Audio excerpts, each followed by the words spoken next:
अकोला जिले के मूर्तिजापुर में राशन दुकानदारों ने अपनी विभिन्न मांगों को लेकर तहसील कार्यालय पर धरना आंदोलन किया और तहसीलदार को निवेदन भी सौंपा। पिछले कई सालों से महाराष्ट्र राज्य में सरकारी स्तर पर राशन दुकानदार और केरोसिन लाइसेंस धारकों की मांगों पर कोई समाधान नहीं निकाला जा रहा, जिसके बाद 10 जनवरी को खाद्य आपूर्ति मंत्री की मौजूदगी में राज्य स्तरीय संगठन के पदाधिकारियों के साथ अहम बैठक हुई। इस बैठक में राज्य में राशन दुकानदारों के मार्जिन में 50 रुपए की बढ़ोतरी के लिए सकारात्मक चर्चा हुई।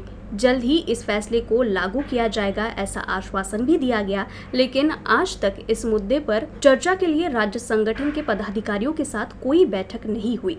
आखिरकार 27 जून को राशन दुकानदारों ने तहसील कार्यालय के सामने एक दिवसीय धरना आंदोलन किया। इस दौरान संगठन के अध्यक्ष और सदस्यों ने तहसीलदारों को निवेदन सौंपा। महासंघाच्या वतीने आयोजित केलेल्या कार्यक्रमाप्रमाणे आज प्रत्येक तहसीलवर महाराष्ट्रामध्ये धरणे आंदोलनाचा कार्यक्रम आयोजित केलेला आहे।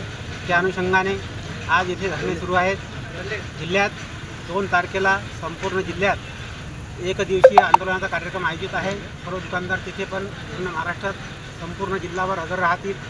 त्याच्यानंतर 8 तारखेला मुंबई येथे महामोर्चा काढण्यात येईल व त्यानंतरही सरकारने जर मागण्या मान्य केल्या नाहीत तर 1 ऑगस्टपासून पूर्ण महाराष्ट्रातल्या दुकानं कडेकोट बंद राहतील।